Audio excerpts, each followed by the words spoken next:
What's up, Yugi boys and retro lovers? Today we are building a cube for draft game using my 6+100 cards from Series 1 and Series 2 of the OCG. We'll build this using this little box right here, and I'll tell you all about the choices I've made and of course show you the cards. So let's go.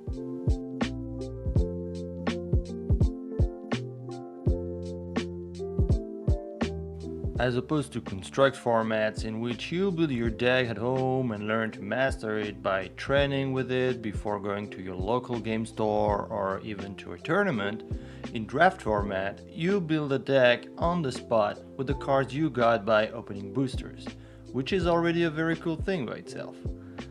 This type of deck building completely changes the approach to the game, as players are now forced to use cards they would never had under normal circumstances. Sometimes they don't even know the cards they pulled and must learn them on the go. On top of that, the rules are often changed from the official ones, and this even between games. For example, by adding a limitation, establishing a new summoning rule, adding challenges together with a system of points reward, etc. All in all, draft games are probably the most fun way to play, as the surprise factor is big and every game feels different. So why don't draft games see more plays in Yu-Gi-Oh? At least in paper Yu-Gi-Oh, like they do for instance in Magic the Gathering? Well, Konami does not really support this type of format. There has been attempts with the 3 batches of battle packs though, distributed between 2012 and 2014 to put forward that type of play, but it more or less ended there. Now the only official game/format that kind of resemble draft are the sneak peeks held when an extension launches.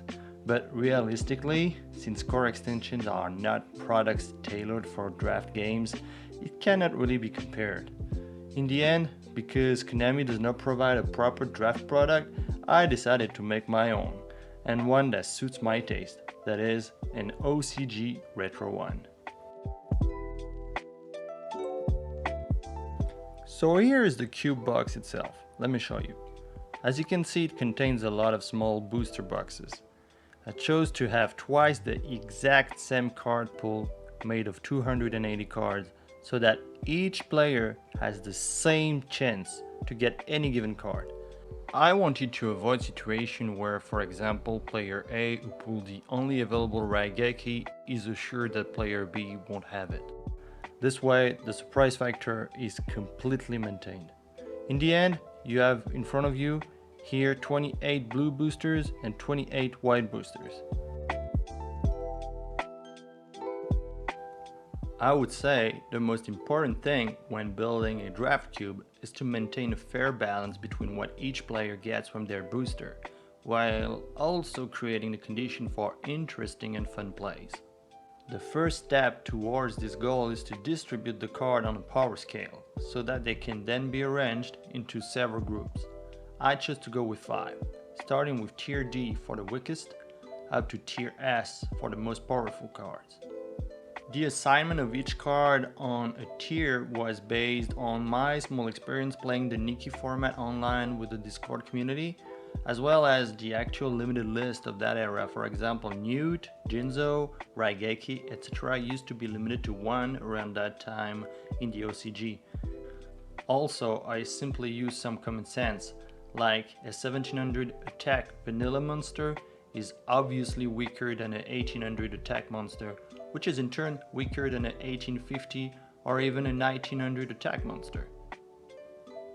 In this creation process, the tricky part was how to deal with floodgates, to avoid toxic games, and what to do with the recruiters and floaters, such as Shining Angels, Thunder Dragon or Nimble Mamunga, to make their presence in the card pool actually valuable.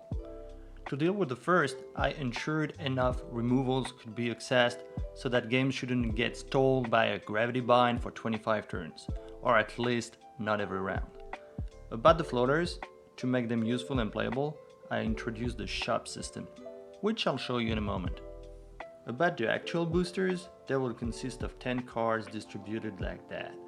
4 cards from rank D, 3 from rank C, 2 from rank B, 1 from rank A or S. This 10 cards per booster times 28 boosters makes the total of 280 cards that I mentioned before, the entire card pool. Now I'll leave you some stats about the structure of those 5 groups of cards.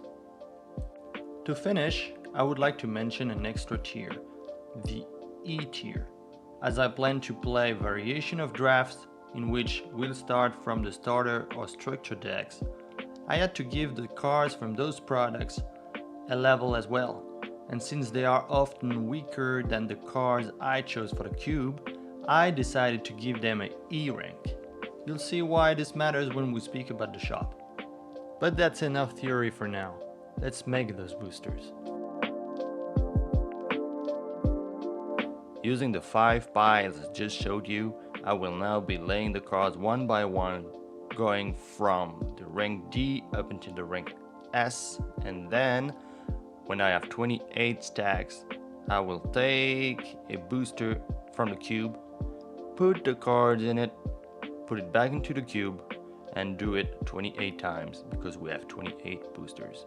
And I'll do this 28 more times for the white boosters. Okay, the job is done now, and this is how it looks. The box is full and heavy. If we look at one booster taken randomly, like the players will do, we'll see there are 1, 2, 3, 4, 5, 6, 7, 8, 9, 10 cards, like I told you, and this for the 56 boosters you see. I'll finish by showing you the content of the red booster in the middle. You may have guessed it, it contains fusion cards. There are 7 of them, and they will be accessible for the 2 players without any restriction. In the context of the Nikki format and my card pool in particular, that does not include polymerization, Cyberstand will be the only way to summon those fusion monsters, but at least each player will have the possibility to do so, even without drawing it, but by buying it from the store. That's what I'll show you now. About the shop, it is actually a binder, and there is one for each player. They replicate the content of what is inside the cube. So yes, on top of the 280 card times 2 that I just put inside the cube, I have the same double set of cards inside those 2 binders. That makes a whopping total of 1,120 Series 1 and 2 cards. The idea behind having a shop is to allow players to get specific cards between games, so they can finalize or strengthen a small combo, like getting a Pyramidal or a Book of Life to get quicker access to their Vampire Lord. Or, another example, would be getting a second or third copy of a Thunder Dragon to complete the playset and make them playable. Also, just getting Cyberstand would open broad possibilities by unlocking the fusion deck. This is all based on the point system, and obviously the cost of each card is linked to its rank. As a starting point, I have set the price structure as such. In this configuration, selling a monster from the D tier like a 1700 attack Axe Raider would give 20 points, while buying a Lajin from rank C would cost 60 points.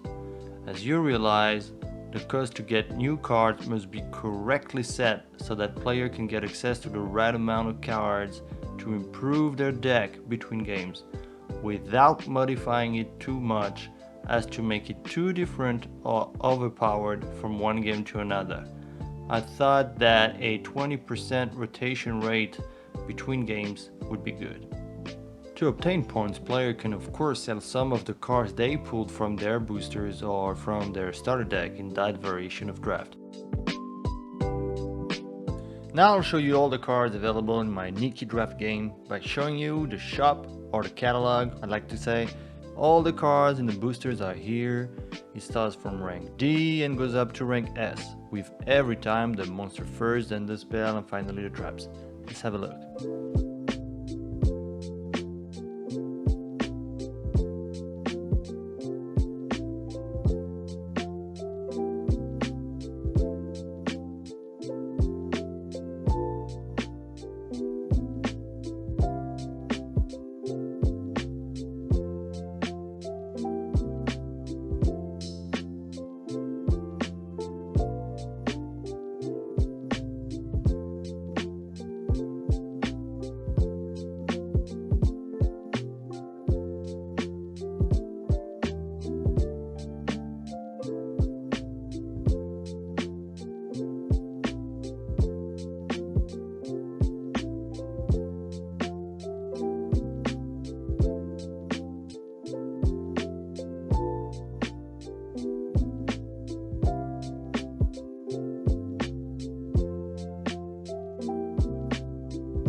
Alright guys, I thought it would be nice to end this video by showing you actually 2 decks by opening 4 blue boosters, 4 white boosters, construct them and see how they look.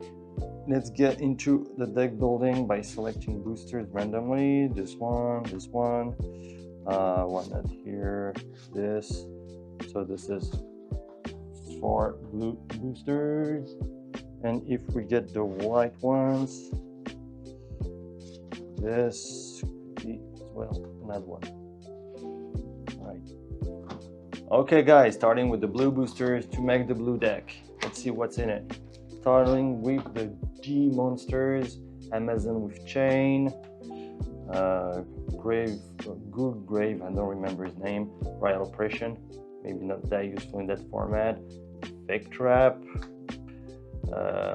Dark Elf, Big Booty, Nimble Mamunga, so it's useful to have the shop for this one, Dust Tornado, Kaiku, that's nice stats for this format. Card Destruction or Hand Destruction, I don't remember, and the swords. Okay, second boosters, Neo, 17 attack is not bad. Another one, 17, Witch Hunt, Magic Jammer, Cyber Fiend, I guess it is, Solemn Rain, or I don't remember, against 500 points each time you draw, and this one is Book of Moon, you know it. Oh, Magician of Face, very strong card. Fiend Comedian, oh, and Change of Heart, powerful card that can change the course of a duel. Okay, White Magical Hat, the Reliable Defender or something like that, Waboku, Michizure, this is an elf, I don't remember her name. Okay, Killer Tomato, Dust Tornado, King Tiger Wang Hu, the Scapegoats, and the Sphinx Guardian. So far my big cards are those ones. I would have liked a Harpy Feather Duster or Raigeki, but we'll see. Mahavilo, I don't know if we got some equipped card. Milus Radiant, Cold Wave, Magic Kodoreng, Cypher or Kinetic Soldier, Widespread Rune, Creature Swap, Exarian, I don't remember the name of this card. Oh, Raigeki is here. Okay, probably one of the strongest card of the pool, so it's very nice. Now let's get into the boosters for the white deck. Okay, starting with the Rocket Soldier from Joy, another card from Joy, Megamorph, Magic Jammer, Mirage of Nightmare, Nimble Mamunga, Wall of Illusion. Okay, Witch of the Black Forest, very strong, Hurricane, and the Gemini Elf, 1900, Big Booty. Okay, so this is a card. Kuribo, Grenade of the Thief, Royal Oppression, Castle Wall, Trap the Shoot, Creature Swap, Spear Dragon, Kaiku, Exchange, pretty funny, and Sentry. Alright. Okay, start with a D, Weak Beast. I think it's a Wicked Beast, but it's weak. Stop Defense, Trap Hole, Fake Trap, Mirror Wall, the Pendant, Black Pendant I believe, Killer Snake, Mekahanta, Mechanical Chaser, I think in the TCG. Axe of Demon, and Snatch Steel as our top card. Alright, last booster for the white guy, starting with another Kuribo. Okay, see how uncensored it is? You can almost see our boobs. Okay, Soul Release, I think it's Cool Dice, Grave Rubber, Dust Tornado, Chain Energy, Dark Elf, Zombira, Hand Destruction, and the last card is Metanorupoto, or Morphing Jar. Alright, here we are with the two decks made with the boosters we just opened. As we see, they are fairly balanced. I have to say I'm pretty satisfied with the split. The number of monsters, spells, or even trap is on par, I would say. I mean, I don't see any deck having an obvious advantage over the other one. So yeah, they both have about the same fighting chance, I would say. Please let me know, guys, who you think will be the winner in this case.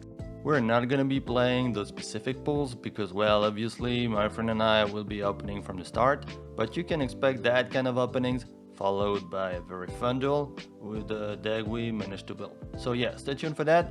Thanks for watching, and don't forget to drop a like to show your retro love.